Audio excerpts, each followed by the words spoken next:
کو لائک کر کے آگے شیئر ضرور کر دینا۔ مولا حسین 8 ذی الحجہ کو کوچ کرتے ہیں مکۃ المکرمہ سے، اور اس کے بعد وہ چند نفوس پر مشتمل قافلہ مکے سے سوئے کوفہ روانہ ہوتا ہے۔ اختصار ملحوظ رکھتے ہوئے مولا حسین رستے میں ہے، ایک شاعر ملتا ہے جس کا نام فرزدق تھا، وہ کوفہ سے آ رہا تھا۔ امام نے پوچھا فرزدق کوفہ سے آ رہا ہے، کوفے والوں کا حال کیا ہے؟ فرزدق شاعر نے کہا امام ان کے دل آپ کے ساتھ ہیں، ان کی تلواریں بنو امیہ کے ساتھ ہیں،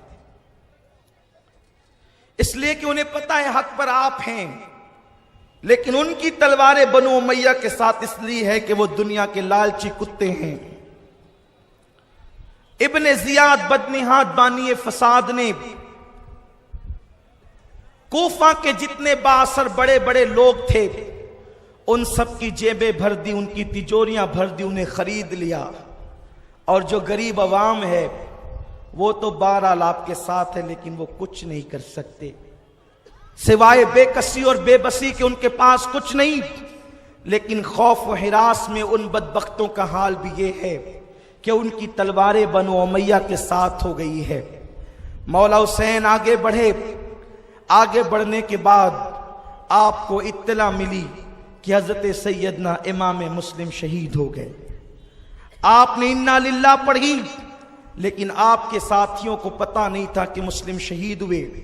اسی وقت روزانہ کی طرح امام مسلم کی بیٹی آپ سے ملاقات کے لیے آئی، جیسے سامنے آئی تو امام علی مقام کے صبر کا پیمانہ لبریز ہوا۔ آپ نے اس بچی کے سر پہ ہاتھ پھیرا اور اچانک آپ کی آنکھوں سے آنسو جاری ہو گئے۔ لڑکی نے کہا بابا حسین آپ تو میرے ساتھ ایسا سلوک کر رہے ہیں کہ ہمارے خاندان میں ایسا سلوک یتیموں کے ساتھ کیا جاتا ہے۔ مولا حسین سے صبر نہ ہوا، سینے سے لگا کر کے اس بچی کو رونے لگے، بیٹی تیرے بابا شہید ہو گئے۔ اتنا سننے کے بعد اللہ اکبر وہ رو پڑی، اور پورے قافلے کو پتہ چل گیا کہ حضرت امام مسلم کو شہید کر دیا گیا۔ کوفیوں نے وعدہ خلافی کر لی، وعدہ خلاف کوفی لا یوفی، انہوں نے اپنے سابقہ روایات کے مطابق وہی انہوں نے سلوک کیا۔ مولا حسین نے اپنے ساتھیوں سے کہا تم اس نیت سے چلے تھے میرے ساتھ کہ میں کوفہ جاؤں گا، کوفہ کا دارالامارت میرے ہاتھ میں ہوگا۔ کوفیوں نے بدعہدی کی ہے، وعدہ خلافی کی ہے، سو اب مصیبت کے پہاڑ ٹوٹیں گے، تکلیفوں کے بادل منڈلائیں گے، بڑی پریشانی ہوگی، بڑی مصیبتیں ہوگی۔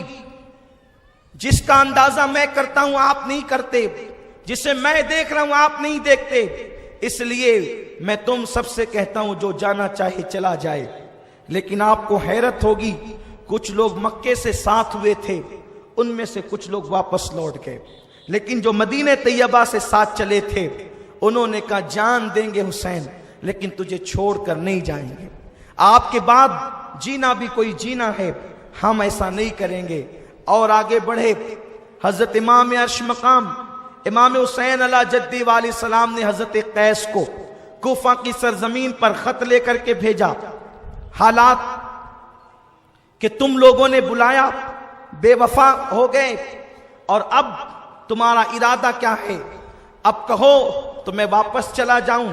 وہ خط ابن زیاد کے ہاتھ میں پہنچا، اس لیے کہ قادسیہ میں ہی جناب قیس کو پکڑ لیا گیا تھا، اور جب حضرت قیس کو لایا گیا کوفہ کے دارالامارت پہ کھڑا کیا گیا، اس نے کہا ابن زیاد نے قیس اگر اپنی جان کی بقا چاہتا ہے، جان کی حفاظت چاہتا ہے تو پھر کوفہ کے دارالامارت پر کھڑے ہو کر حسین کو اور اس کے ابا کو گالیاں دے، میں تجھے انعام دوں گا، تیری جھولی بھر دوں گا۔ قیس نے کہا ٹھیک ہے، اوپر چڑھے، اس لیے کہ خریدا سب کو نہیں جا سکتا، کیونکہ کچھ ایسے لوگ ہوتے ہیں جب کسی سے پیار کرتے ہیں تو پھر جان سے زیادہ پیار کرتے ہیں، اور پھر اہل بیت سے پیار کرتے ہیں تو پھر انداز جدا ہوتا ہے۔ اس لیے کہ مومنوں کی شان یہ ہے کہ وہ رسول اللہ کی گلی کے کتے سے بھی محبت کرتے ہیں. جب وہ نبی کے گلی کے کتے سے پیار کرتے ہیں تو پھر وہ نبی کی اولاد سے کتنا پیار کرتے ہوں گے. حضرت قیس دارالامارت پر گئے, آپ نے خطبہ پڑھا اور فرمایا لوگو حسین ابن علی وہ ذات ہے کہ روئے زمین پر اس وقت ان سے افضل کوئی ذات نہیں. اور یہ ابن مرجانہ خبیث ابن زیاد بانی فساد اس نے تمہیں ورغلا رکھا ہے.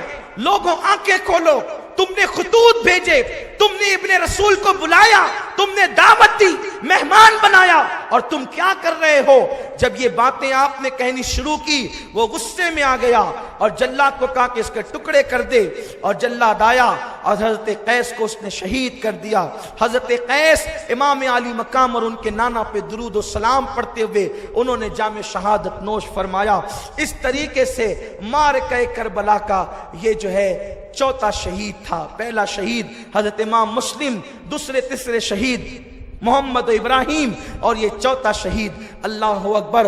اور بھی لوگ اس درمیان میں شہید ہوئے, لیکن چونکہ یہ قافلہ حسینی کے لوگ تھے اس لیے ان کو کربلا کے شہیدوں میں شمار کیا جاتا ہے. میرے پیارے آقا صلی اللہ علیہ وسلم کے پیارے دیوانوں, امام عرش مقام کو 4 لوگ کوفہ سے آ کر کے ملے.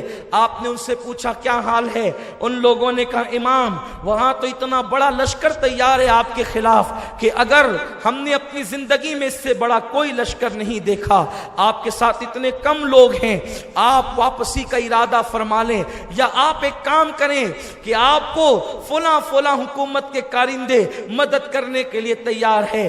امام نے فرمایا نہیں, مجھے کسی کی مدد کی ضرورت نہیں ہے. یہاں میں ایک خاص بات عرض کر دینا چاہتا ہوں کہ یہ جو واقعات ہو رہے تھے یہ چونکہ وہ دور اتنا سست رفتار تھا کہ خط پہنچانے کے لیے مہینہ بھر 15 دن کا عرصہ لگتا تھا, بلکہ کوفہ سے کربلا کا فاصلہ کوئی بہت زیادہ نہیں ہے. آج کے اس دور میں اگر کوفہ سے 1 گھنٹہ بس چلائی جائے, 1 سے 1.5 گھنٹہ, تو آدمی کربلا پہنچ جاتا ہے. کربلا میں کیا ہوا امام کے ساتھ یہ کوفے والی عوام کو پتہ نہ چلا. کربلا میں امام کے ساتھ جو ہوا, یہ جو جتنے دن تک کے یہ سب سپاہیوں کو اور افسروں کو پتا تھا, عوام کو پتا نہیں چلا. مجھے حیرت ہے جب 1 گھنٹے کا فاصلہ اگر اس کو زیادہ سے زیادہ آپ گنے تو پیدل چل کر کے وہ 1 دن کا فاصلہ ہے یا 1.5 دن کا فاصلہ ہے, تو ان لوگوں کو پتا نہیں چلا کہ کوفہ والوں کو کہ کربلا میں کیا ہو رہا ہے. اللہ اکبر. تو ہندوستان والوں کو کب پتا چل گیا کہ کربلا میں امام حسین ہے؟ کب پتا چل گیا؟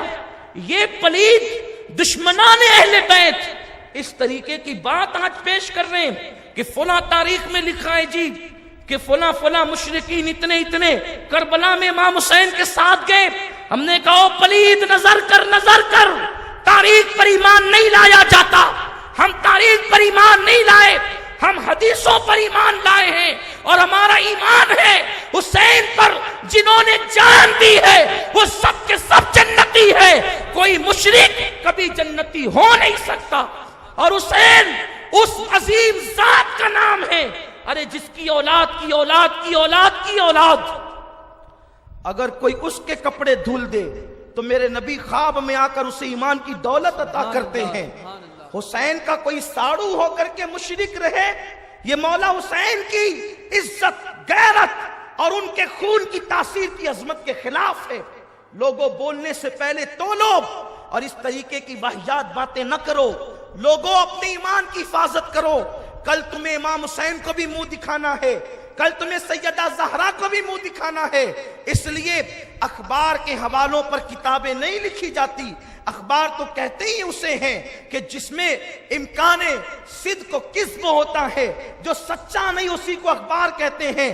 اس لیے اس طریقے کے آج فتنوں کا دور ہے, کسی فتنے کی طرف توجہ نہ کریں, ہم اپنے بزرگوں کے نقش قدم پر چلیں. تو عرض یہ کر رہا تھا, مولا حسین کو اطلاع دی گئی کہ وہاں تو بہت بڑا لشکر تیار ہو رہا ہے, لیکن لشکر کو لوگوں کو یہ نہیں بتایا گیا کہ یہ لشکر جائے گا کہاں.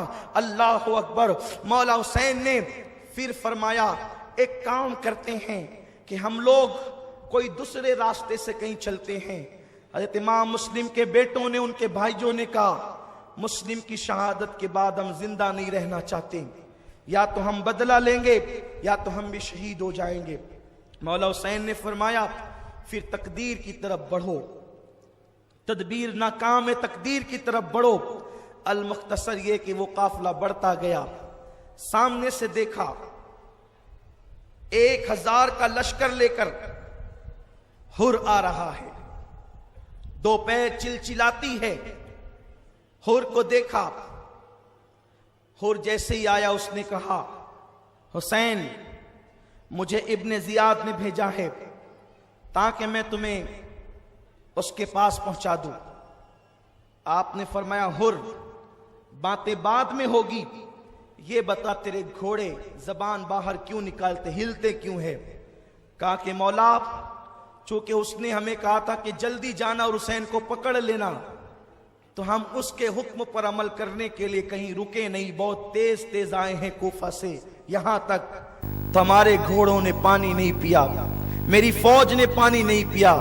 میرے امام نے فرمایا باتیں بعد میں ہوگی حر، پہلے تیرے گھوڑوں کو اور تیری عوام کو پانی پلا لے.